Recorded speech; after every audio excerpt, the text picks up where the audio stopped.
Hola a todos y bienvenidos a Nutriendo la Esperanza. Soy la doctora Ángela Lamarca, oncóloga médica especializada en tumores digestivos. Hola, yo soy la doctora Macarena López, especializada en endocrinología y nutrición, y es un placer, Ángela, estar aquí para hablar de un grupo de tumores complejos donde realmente la colaboración entre nuestras especialidades es más importante que nunca. Pues totalmente de acuerdo, Macarena. Hoy vamos a hablar de los tumores hepatobiliopancreáticos y si te parece, antes de sumergirnos en el importantísimo papel de la nutrición, creo que es fundamental que nuestros oyentes entiendan bien a qué nos enfrentamos. Vamos, por lo tanto, a desglosar qué son estas enfermedades, a quiénes afectan y cómo las tratamos. Me parece una idea excelente, Ángela. Entender bien en qué consiste la enfermedad es el primer paso para que los pacientes y sus familias puedan comprender mejor todo el proceso. Pues si te parece, empezamos por el cáncer de páncreas. Es una enfermedad con un pronóstico muy complicado y una incidencia que va en aumento. En la inmensa mayoría de los casos, cerca del 90%, hablamos de un tipo concreto que se llama adenocarcinoma, que se origina en las células que producen los jugos digestivos y que afecta sobre todo a personas mayores de 65 años, siendo algo más frecuente en hombres. Y en la consulta, muchos nos preguntan por los factores de riesgo. ¿Qué nos puedes decir sobre eso, Ángela? Pues aunque no siempre hay una causa clara, la verdad es que conocemos varios factores de riesgo. Uno de ellos es el tabaquismo, que es uno de los más importantes, pero tenemos también factores de riesgo como la pancreatitis crónica, la obesidad, el consumo de alcohol y la diabetes de reciente diagnóstico. Los síntomas el problema que tenemos es que los síntomas son normalmente tardíos. Uno de los síntomas también frecuentes que tenemos es la insuficiencia pancreática con la esteatorrea, con caquexia y con pérdida de peso. Y es vital que se entienda que esto no es algo que pasa solo al final. No, la verdad es que no. Estos síntomas ocurren desde el principio, pueden aparecer incluso antes de que los pacientes hayan tenido un diagnóstico o incluso una cirugía. Es decir, la esteatorrea no tiene por qué ocurrir solamente después de una cirugía pancreática. En cuanto al tratamiento, es por lo tanto muy importante entender en qué fase de la enfermedad estamos tratando a nuestro paciente. Ujú. ¿Y cuáles son estas fases o escenarios, Ángela? Pues dentro del cáncer de páncreas vamos a dividir los pacientes en diferentes grupos. Por una parte tenemos la enfermedad resecable, que son los estadios precoces, donde podemos hacer una cirugía, como la cirugía de Whipple, que posteriormente suele acompañarse de una quimioterapia, lo que llamamos quimioterapia adyuvante. Tenemos un estadio intermedio, lo que llamamos enfermedad borderline, donde no se recomienda una cirugía de inicio, sino que se recomienda empezar con una quimioterapia neoadyuvante para continuar posteriormente con una resección del tumor. Tenemos también la enfermedad localmente avanzada, es esa enfermedad que no es metastásica, está delimitada exclusivamente en el páncreas, pero que por afectación vascular es inoperable. Y en estos casos nos planteamos también una quimioterapia, pero en este caso por esa afectación vascular sin una cirugía posterior. Y por último tenemos la enfermedad metastásica, que es por desgracia de lo que más frecuentemente vemos por ese retraso diagnóstico que comentábamos previamente. La enfermedad metastásica representa ese estadio donde el tumor se ha extendido más allá del páncreas y tenemos enfermedad normalmente hepática, peritoneal, pulmonar o incluso a veces ósea, que son los pacientes que van a tratarse de nuevo con una quimioterapia, en este caso paliativa, con intención de control de síntoma y control de la enfermedad. Y la verdad es que debido a que este cáncer se asocia con muchos síntomas, es muy importante, tanto desde el diagnóstico, planificar bien los cuidados futuros. Ujú. Queda claro que las opciones terapéuticas son muy distintas para cada paciente y que todos estos tratamientos tienen un impacto enorme en el cuerpo, lo que nos lleva de vuelta a la necesidad de un soporte nutricional que sea robusto, ¿no? Desde el principio. Pues sí, la verdad es que sí, es muy importante. Y hay que tener en cuenta que por la localización que tiene el páncreas y los síntomas que acarrea y su prevalencia algo más alta, es una enfermedad que conocemos más y que quizá estamos más acostumbrados a oír. Pero también tenemos que hablar de algunos tumores en esa región anatómica que también producen mucha sintomatología, como son, por ejemplo, los tumores de la vía biliar. Uno de los subgrupos de los tumores de la vía biliar son los colangiocarcinomas, pero tenemos otros dos subgrupos, los tumores de la vesícula biliar y los tumores de ampolla de Bater, Todo este grupo de tumores de vía biliar son tumores poco comunes, pero que también la incidencia está en aumento. Y hay que tener en cuenta que también tienen un pronóstico pobre, de nuevo, por un problema muy parecido al que ya hemos comentado con el adenocarcinoma de páncreas, que es ese diagnóstico, tardío. De nuevo tenemos un grupo de pacientes que diagnosticamos tarde, sobre todo en enfermedad avanzada, pero que incluso tenemos un problema que también se nos repite del cáncer de páncreas, que es el hecho de que incluso para esa población con enfermedad resecable, donde podemos hacer una cirugía, hay una alta tasa de recaída. Y los síntomas también son muy similares, ¿no?, a los del cáncer de páncreas en este grupo. Pues la verdad es que sí, debido a esa región anatómica que afectan, son síntomas muy parecidos. Son pacientes que suelen presentar con dolor abdominal, pérdida de peso y de apetito, y a veces, cosa común con el páncreas, con ictericia obstructiva. Esto es una similitud de síntomas que, como vemos, son muy inespecíficos en ambas enfermedades, y que es una de las razones por las cuales tenemos un retraso en diagnóstico y una alta tasa de diagnóstico en enfermedad avanzada. Lo que significa que el deterioro nutricional con el que llegan a la consulta ya es muy severo desde el principio y esto lo vemos cada día. Pues sí, y no es solamente los estadios precoces donde hemos hecho una cirugía y donde podemos tener cierta insuficiencia pancreática, como comentábamos, sino que esto también ocurre en estadios más avanzados con enfermedad metastásica. ¿Y qué ocurre cuando la enfermedad ya está avanzada o se ha diseminado? Pues en estos casos el tratamiento se basa sobre todo en la quimioterapia, que, como comentaba previamente, va a ser una quimioterapia paliativa. A día de hoy, para los tumores de la vía biliar, la quimioterapia se combina con inmunoterapia, siempre que el paciente no tenga contraindicaciones para ello. Y además, algo muy importante que está ocurriendo es el hacer un estudio molecular del tumor para incluir también una medicina de precisión. Tenemos sobre todo tanto las fusiones de FGFR2 como las mutaciones de IDH1, que son dos de las principales dianas para las cuales tenemos fármacos, más otras alteraciones que están en auge, como por ejemplo las amplificaciones de ER2. Es, por lo tanto, muy importante no solamente entender el estadio de la enfermedad, sino también las características moleculares que tienen los pacientes que vamos a tratar. Ujú. Esto claramente es una gran noticia y una fuente de esperanza para muchos de estos pacientes, ¿no? Pues sí, la verdad es que sí. Lo estamos viendo sobre todo en tumores de la vía biliar, pero poquito a poco viene también a los adenocarcinomas de páncreas. Tenemos un tercer grupo de pacientes cuando hablamos de tumores hepatobiliopancreáticos, que es el hepatocarcinoma, el cáncer de hígado más frecuente, el tumor hepático primario más frecuente, que tiene también características muy específicas. En este caso, el hepatocarcinoma se desarrolla sobre todo en el contexto de un hígado cirrótico, con lo cual, de nuevo, estamos tratando un paciente con unas características únicas. Ujú. Es decir, que es raro que aparezca en un hígado sano, entiendo, ¿no? Y muchas de las causas de esa cirrosis suelen estar relacionadas también con el estilo de vida y la alimentación. Eso es una de las cosas muy características del hepatocarcinoma.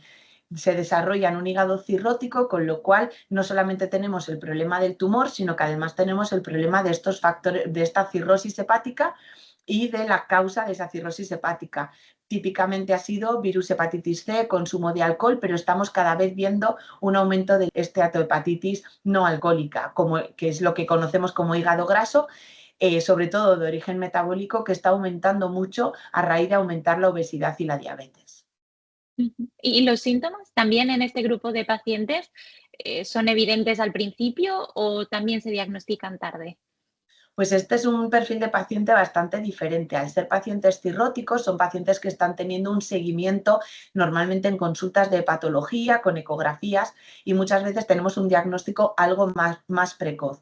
Pero lo cierto es que los síntomas, cuando existen, también son bastante inespecíficos. No solemos tener ictericia obstructiva, sí que tenemos más los síntomas de un hígado cirrótico y de una posible descompensación hepática, como puede ser, por ejemplo, la ascitis o a veces la ictericia en el contexto de esa disfunción hepática.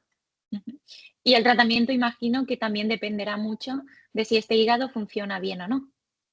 Pues sí, para el hepatocarcinoma siempre miramos las cosas de una manera mucho más compleja, diría yo, porque no solamente vamos a tener en cuenta las características del tumor que estamos tratando y del paciente, de sus comorbilidades, como podemos hacer en la vía biliar y hacemos también en el páncreas, sino que aquí también vamos a utilizar lo que llamamos la clasificación del BCLC. Como te decía, los pacientes vienen normalmente de un screening, con lo cual tenemos una proporción de pacientes que a veces se diagnostican en estadios más precoces y tenemos mucha más tasa de tratamiento locorregional, bien sea una cirugía, una ablación o incluso el trasplante hepático. En ese aspecto es muy diferente del resto de tumores hepatobiliopancreáticos.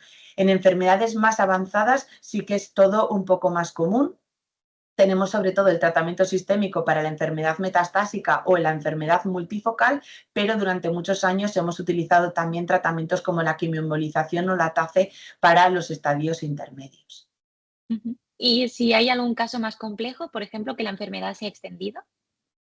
En el caso ya de enfermedad avanzada, donde no podemos utilizar los tratamientos locorregionales, ahí sí que nos centramos en tratamiento sistémico. Y aquí de nuevo el hepatocarcinoma es muy especial porque nuestros tratamientos se basan puramente en la inmunoterapia. Durante muchos años hemos utilizado inhibidores de tirosina quinasa, pero ahora mismo hemos tenido ensayos clínicos que demuestran un beneficio de la inmunoterapia frente a inhibidores de tirosina quinasa, con lo cual lo que hacemos es combinar diferentes inmunoterapias o inmunoterapias con inhibidores de la angiogénesis de manera intravenosa para un control de la enfermedad sistémica. Y por supuesto, siempre vamos a tener, por desgracia, ese grupo de pacientes que en el hepatocarcinoma lo llamamos el BCLC-D, que es ese grupo de pacientes donde no tenemos una buena función hepática y no vamos a poder, por desgracia, tratar el tumor bien por comorbilidades, por un hígado que no está lo suficientemente sano o por un performance status que no nos lo permite. Y ahí es realmente donde nuestro trabajo se vuelve vital, porque un buen estado proteico, un buen manejo nutricional de la cirrosis, como de muchas otras enfermedades, ¿no? Son indispensables para que el paciente pueda ser candidato a cualquiera de las terapias que tú has mencionado y que pueden cambiar el curso de su enfermedad o para mantener, en el caso de que esto no sea posible, al menos la mejor calidad de vida posible durante el tiempo que tengan. Pues la verdad es que sí, porque después de haber dibujado ese esquema de estos tumores hepatobiliopancreáticos y de realmente a la situación tan compleja que se enfrentan nuestros pacientes, para nosotros es muy importante intentar que estén lo mejor posible, lo mejor nutridos posible y lo más fuertes posible, tanto para estas cirugías complejas como puede ser un Whipple, como para estos tratamientos agresivos que vamos a ofrecerles. Y para ello es muy importante entender bien la situación a la que nos enfrentamos. Y aquí sí que me gustaría que nos cuentes un poco pues, cómo se traduce todo esto en el día a día nutricional de un paciente, ¿no? ¿Cuáles son las batallas a las que nos estamos enfrentando? Pues lo has resumido bastante bien todo, Ángela, y desde la nutrición y como consecuencia directa, ¿no? De todo lo que nos has explicado, nos enfrentamos principalmente a tres grandes retos en estos grupos de pacientes. El primero, y lo que es más evidente, es la pérdida de peso, la anorexia y la caquexia. La anorexia es la pérdida de apetito como tal. Esta pérdida de apetito se puede deber a muchos factores, por supuesto al propio tumor, pero también al dolor o a la inflamación o a los efectos secundarios de los tratamientos. También la falta de ingesta, que mantenida en el tiempo nos puede llevar a la caquexia, que es la pérdida de peso grave y que tiene una importante y visible disminución de la masa muscular y de la fuerza.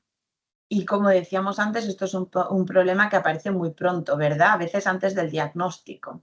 Exacto. Y el segundo gran reto que tenemos, añadido a todo esto y por supuesto que no ayuda, es la mala absorción. Y aquí tenemos que hablar, como ya adelantabas antes, de la insuficiencia pancreática exocrina. Cuando el páncreas no produce suficientes enzimas digestivas, ya sea por el propio tumor o por la cirugía que se ha realizado, el cuerpo no puede asimilar bien los nutrientes y esto pasa especialmente con las grasas. Pero estos síntomas a veces son un poco difíciles de identificar. Cuéntanos un poco cuáles son las señales de alarma, porque creo que es muy importante educar en este aspecto. Efectivamente. Y el síntoma más característico es la esteatorrea. Y aunque el nombre técnico es un poco complejo, la descripción es muy sencilla y para nuestros pacientes es fácil de identificar. Al final, las heces son de aspecto grasoso porque las grasas se pierden. El color suele ser amarillento o pálido, más abundantes de lo normal, flotan y a menudo tienen un olor muy fuerte y rancio. Esto no solo provoca diarrea, sino que también los pacientes pueden tener por esta malabsorción y maldigestión de las grasas, sensación de hinchazón, gases, y es una señal inequívoca de que, aparte de calorías, estamos perdiendo también vitaminas que viajan con las grasas y que son esenciales, como la vitamina A, la vitamina D, la vitamina E y la vitamina K. Esto es todo un punto fundamental porque a veces se nos pasa mucho por alto y requiere que hagamos una suplementación con un elevadísimo porcentaje de pacientes que tienen déficit de todas estas vitaminas que nos has comentado. ¿Cuál sería para ti el siguiente reto? Otro reto también importante, y muchos de los pacientes ya vienen con el diagnóstico previamente, es la hiperglucemia o la diabetes, porque el páncreas, como sabrás, además de producir enzimas que ayudan a la absorción, produce insulina, que es una hormona que controla los niveles del azúcar en la sangre. Y tanto el tumor, como hemos dicho antes, también la cirugía y algunos tratamientos que se utilizan, como los corticoides, pueden hacer que el cuerpo no produzca suficiente insulina o no se utilice bien y los niveles de azúcar se disparan en este caso. Y la verdad es que este es un punto muy importante, porque no es solamente un diagnóstico de diabetes, sino muchas veces un empeoramiento de diabetes, lo que ha hecho que algunos médicos hayan pedido pruebas adicionales y que ese paciente haya acabado con un diagnóstico de cáncer de páncreas. Así que es un síntoma que a veces saltamos bueno, que se nos pasa por alto. Cuéntanos un poco los síntomas clásicos de la hiperglucemia. ¿Cuáles son? Porque los que yo tengo en mente es tener mucha sed, orinar con mucha frecuencia, la pérdida de peso, que a veces no prestamos mucho atención, ¿no? Pero es importante estar atentos y hacer controles de esa hiperglucemia. Ujú. Pues básicamente los que has comentado, ¿no? Tener mucha sed, aunque no llame la atención la cantidad de agua que se bebe en un día, pero sí es diferente a lo que solíamos beber de manera habitual. También levantarse por la noche a orinar es un reflejo, ¿no?, de esta hiperglucemia mantenida y, como hemos dicho antes, ¿no?, la pérdida de peso que va asociada a perder esta glucosa, ¿no?, en la orina.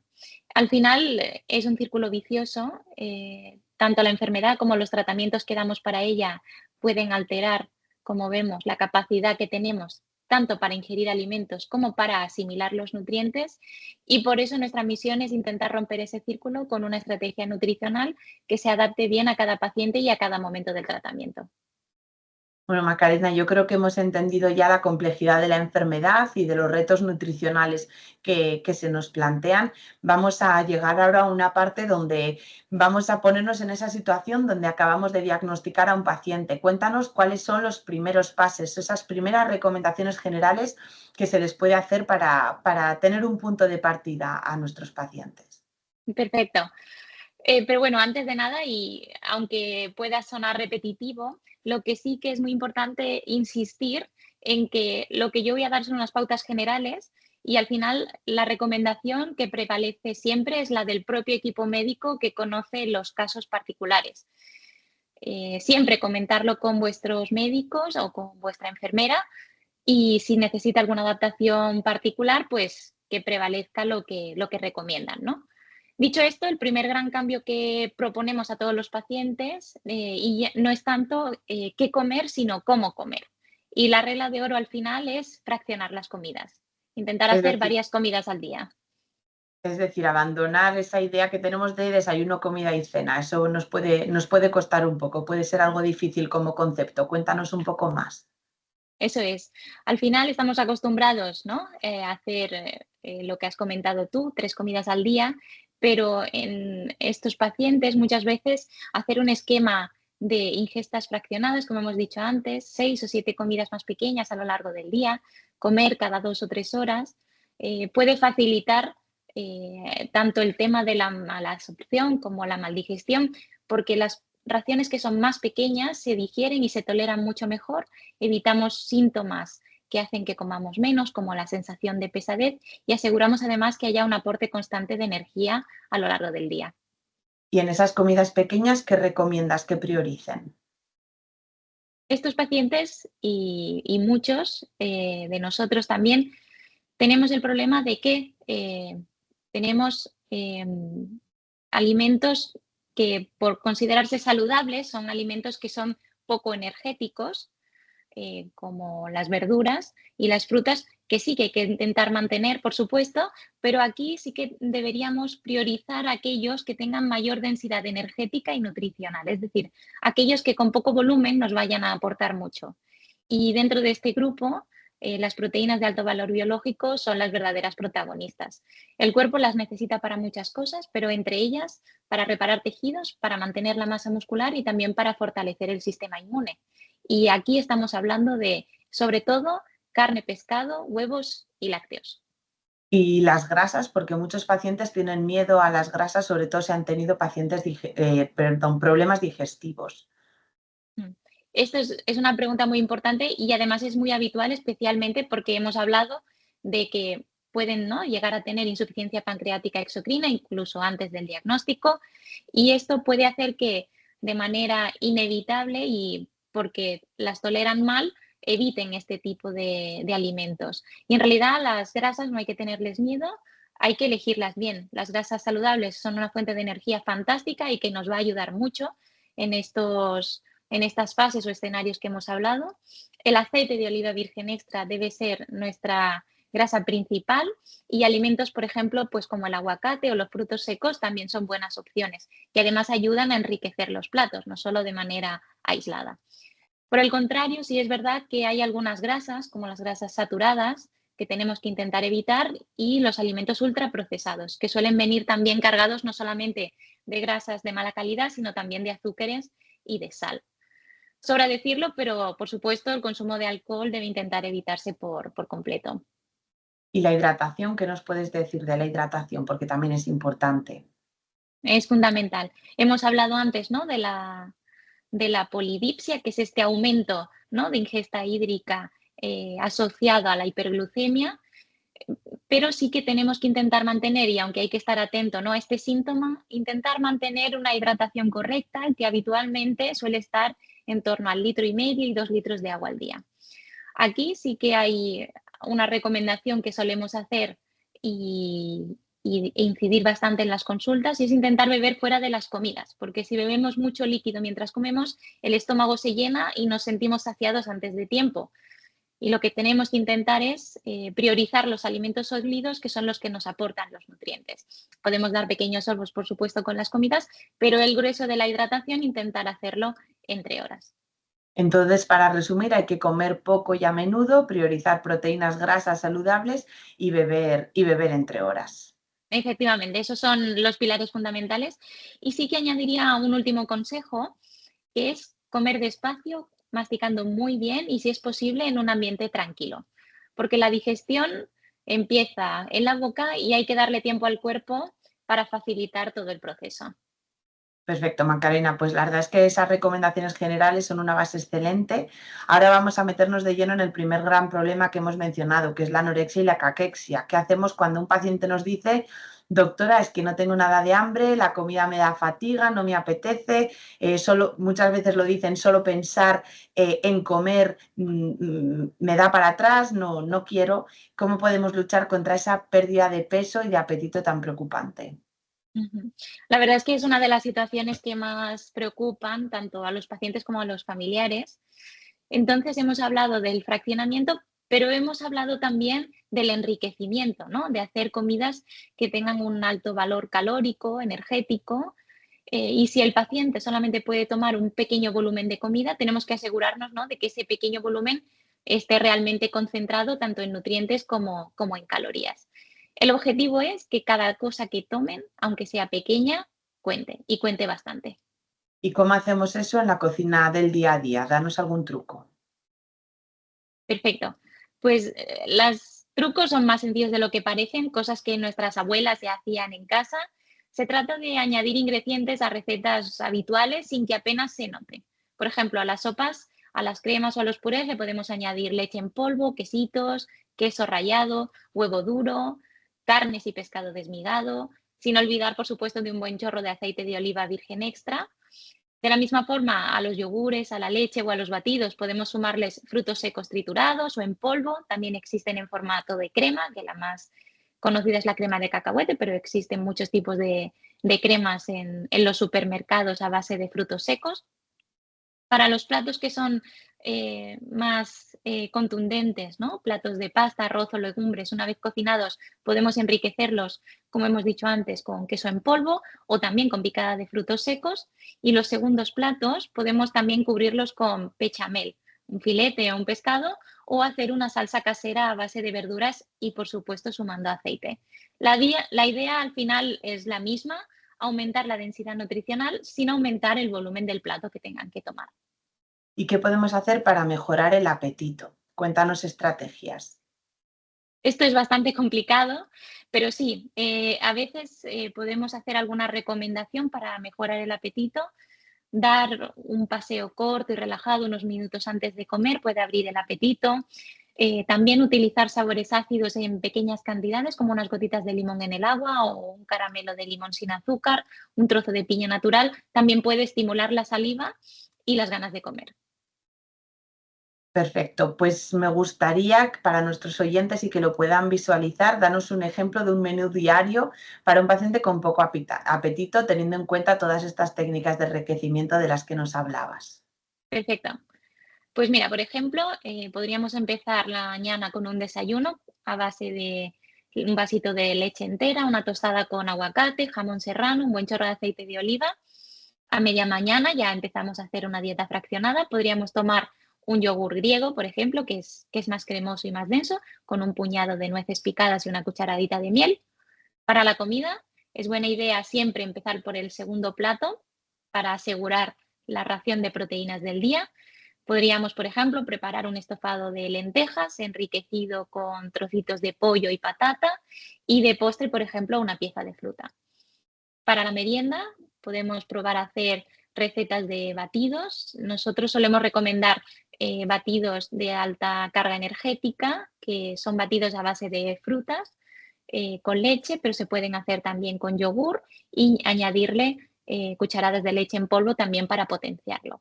Y, por ejemplo, a la cena podríamos hacer una crema de calabacín y patata, a la que añadimos un par de quesitos y un chorrito de nata o aceite de oliva, seguido de pues, o un filete de merluza o un trozo de carne. Y finalmente, antes de ir a dormir, que lo llamaríamos resopón, tomar un vaso de leche o un yogur enriquecido. Todo esto ayuda a sumar calorías y proteínas. Perfecto, pues si te parece, vamos ahora a centrarnos en otro tema del que ya hemos hablado previamente, que es la malabsorción. ¿Qué le decimos a un paciente que empieza con esos síntomas que ya nos has contado antes de la insuficiencia pancreática, con esteatorrea y con las heces grasas? Cuéntanos qué le decimos a ese paciente, qué hacemos. Ujú. Esto es un punto muy importante, Ángela, y el primer mensaje para el paciente, el más importante es qué no hacer. El paciente no debe comer menos para evitar tener diarrea y esto es un error muy común. El paciente piensa, si como tengo diarrea, pues como menos porque así perderé menos peso. Y con esto lo único que conseguimos es que se desnutra más y pierda menos y pierda más peso y entramos en un círculo vicioso que puede llegar a ser muy peligroso. Entonces, cuéntanos qué sí hacer. Ya sabemos qué no hacer, cuéntanos qué sí hacer. ¿Cuál es el primer paso? Entonces, primer paso y el único correcto es consultar con el equipo médico, porque realmente si hay síntomas de esteatorrea es fundamental valorar iniciar tratamiento con enzimas pancreáticas. Estos son unos preparados comerciales, unas cápsulas que se toman con las comidas y que hacen el trabajo que el páncreas no puede hacer. Ayuda a digerir los alimentos, especialmente las grasas, y también ayuda a que los nutrientes y las vitaminas de las que hemos hablado antes se absorban correctamente. Entonces es como una especie de tratamiento sustitutivo. Cuéntanos un poco más sobre la dosis de este tratamiento, por favor. Ujú. Exacto, es un tratamiento sustitutivo de estas enzimas pancreáticas que no se producen de manera correcta, ¿no? Por nuestro propio páncreas y la dosis es muy individualizada, ¿sí? Se va ajustando hasta que la esteatorrea desaparece. Hay pacientes que pueden llegar a tomar 2 o 3 comprimidos al día y otros que pueden llegar a necesitar 9 o 12, por eso, por lo que te comentaba, es muy específico de cada paciente. Y una vez que empiezan con el tratamiento, el objetivo es que vuelvan a tener una dieta normal y variada, como hemos hablado antes, no excluir las grasas, sí priorizar las que son saludables y no tiene sentido que estos pacientes tengan una dieta baja en grasas. De hecho, es contraproducente porque necesitamos las grasas saludables. Lo que sí que recomendamos, si esto ha ocurrido y se ha tenido que iniciar tratamiento con las enzimas, es hacer una reintroducción progresiva de las grasas para ver cómo se van tolerando y darle tiempo también al equipo médico y al fármaco para que haga efecto. Nos hablabas al principio de esa fase inicial, ¿no? De una dieta de fácil digestión para esas primeras semanas mientras damos tiempo a que el tratamiento funcione. Cuéntanos un poquito cómo sería esa dieta de esas primeras semanas. Mm. Durante estas primeras semanas o hasta que se encuentre la dosis adecuada que requiere cada paciente de enzimas, sí que recomendamos lo que te comentaba, ¿no? Una dieta que sea fácil digestión, como has dicho, ¿no? Suave para el sistema digestivo. En cuanto a las proteínas, sí que solemos priorizar las carnes blancas como el pollo o el pavo, el pescado blanco como la merluza o el rape, los lácteos si se toleran bien, perfecto. Si no, podemos esperar y utilizar versiones sin lactosa hasta lo que hemos comentado, ¿no? Alcanzar la dosis correcta o que el fármaco realmente termine haciendo efecto. Y las verduras al principio es mejor tomarlas siempre cocidas sin piel, como la calabaza, el calabacín o la zanahoria en lugar de crudas. También las frutas, si pueden ser cocidas, se toleran mejor al principio, se pueden hacer también al horno o en compota y evitar también la piel, como con las verduras. ¿Y qué alimentos tenemos que evitar en esa fase inicial? Pues en esta primera fase, sobre todo aquellos alimentos que son más difíciles de digerir en general. Estos serían las carnes rojas o muy grasas, los embutidos, los pescados azules también, los quesos curados y por supuesto los fritos, los rebozados y toda la bollería industrial. También las verduras que son más fibrosas como el brócoli o las alcachofas, algunas frutas ácidas como la naranja o el kiwi sí que pueden ser un poco más complejas de digerir al principio, pero insisto que el objetivo al final es reintroducir todos estos alimentos de forma progresiva. Y un último apunte, cuéntanos un poco sobre el aceite especial que a veces añadís junto con las enzimas. Sí, ¿te refieres al aceite MCT o aceite de triglicéridos de cadena media, que es el nombre completo? Este es un tipo de grasa que tiene una particularidad y es que nuestro cuerpo la puede absorber y la puede utilizar como fuente de energía sin necesidad de las enzimas del páncreas. Y esto se puede utilizar como aliño en crudo o para cocciones suaves. De manera que es una herramienta más que tenemos para combatir la desnutrición en estos casos. Perfecto, pues yo creo que nos vamos a centrar ahora en el tercer pilar o problema de reto de los que hablábamos antes, que es la hiperglucemia, la subida de azúcar, incluso la aparición de diabetes. Vamos a centrarnos en esto ahora. Ujú. Es un tema cada vez más frecuente, sobre todo en los pacientes con cáncer de páncreas. Como has dicho tú, algunos se diagnostican a raíz de pruebas de imagen que se han solicitado porque una diabetes que ya tenían conocida ha empeorado o porque ha aparecido de nuevo. Y es importante entender por qué se produce, ¿no? Como hemos dicho, puede ser por el propio tumor o por la cirugía, pero también por tratamientos asociados que son muy comunes como los corticoides. Cuéntanos cómo puede un paciente darse cuenta del azúcar alto, esos signos de alarma. Sí, lo hemos hablado antes también, pero los síntomas clásicos que nos tienen que poner en alerta es tener mucha sed continuamente, un aumento en la frecuencia, en la cantidad de la orina y una pérdida de peso que no explicamos por otras razones. Sin embargo, y esto es crucial, en muchos casos el azúcar alto en la sangre no da ningún síntoma y a veces solo la detectamos con los análisis de sangre. Y hablando de la cirugía, a veces, claro, la cirugía extirpa parte del páncreas, con lo cual tenemos unas consecuencias directas y definitivas que ocurre en una situación de una pancreatectomía parcial o total. Ujú. En el caso de la pancreatectomía parcial es variable, cada paciente es diferente y pueden evolucionar también sus necesidades de tratamiento de manera distinta.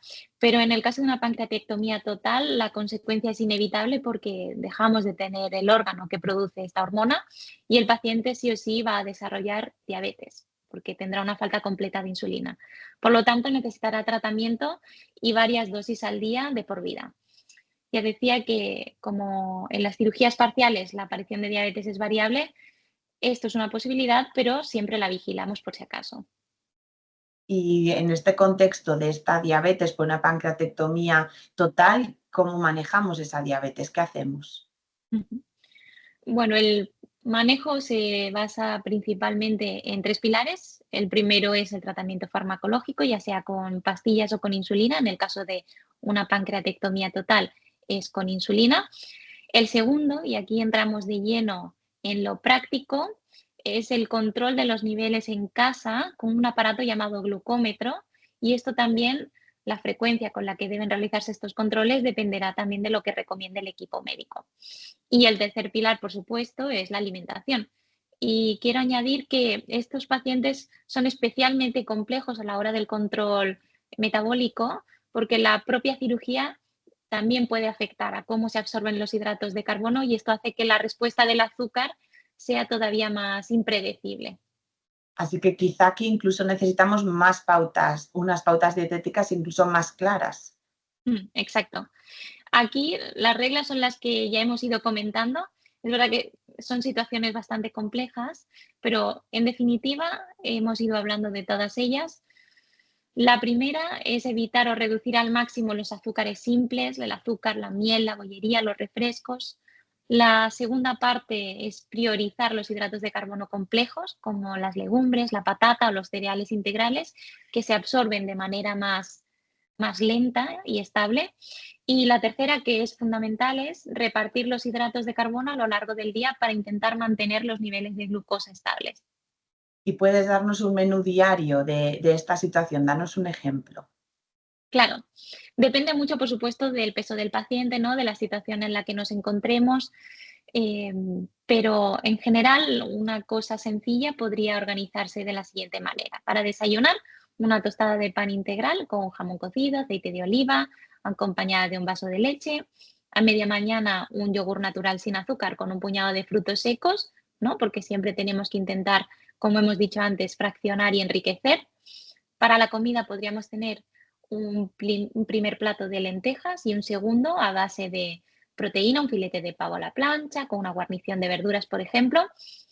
En la merienda podríamos tomar de nuevo también un yogur natural, y para la cena hacer una crema de verduras, por ejemplo, de calabacín, y de segundo un pescado al horno con patatas cocidas. Fantástico, Macarena. Creo que con estas pautas tan detalladas que hemos cubierto un abanico muy amplio de situaciones. Hemos visto que el reto es enorme para cada problema, ya sea la falta de apetito, la mala digestión, la subida del azúcar. Existe una estrategia nutricional específica que puede marcar una gran diferencia. Mm. Exactamente. Y si tuviera que quedarme con una sola idea de todo lo que hemos hablado hoy, sería la palabra adaptación, porque realmente lo hemos dicho muchas veces, no existe una dieta única que sirva para todos los pacientes, ni siquiera para el mismo paciente si se encuentra en momentos distintos de la enfermedad. Y la clave al final es ser flexible, saber adaptarse, observar cómo nos sentimos o cómo nos sienta la comida y adaptarla a cada síntoma que aparezca. Lo que nos sienta bien hoy puede ser que no nos siente bien la semana que viene, y al revés. También puede ser que algo que no nos sienta bien hoy, pues dentro de una semana sí que nos siente bien.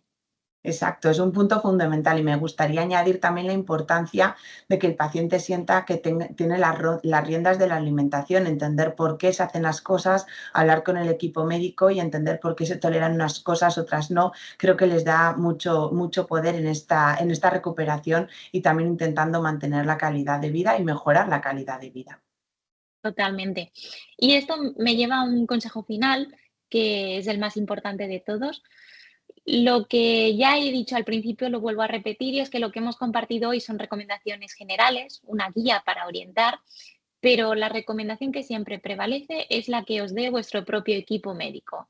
Hablad con vuestro oncólogo, con vuestra enfermera, y si tenéis la oportunidad, con un dietista o nutricionista del hospital, porque nadie mejor que ellos se conocen vuestro caso y os darán el consejo más preciso y personalizado. Pues sí, es un muy buen resumen. La información es poder y tenemos que tener un acompañamiento por los profesionales, que yo creo que es la clave del éxito. Muchísimas gracias, Macarena, por tu tiempo y por compartir tus conocimientos en nutrición con estos consejos con todos nosotros y de una forma tan clara y práctica. Gracias a ti, Ángela, y gracias a todos nuestros oyentes por acompañarnos.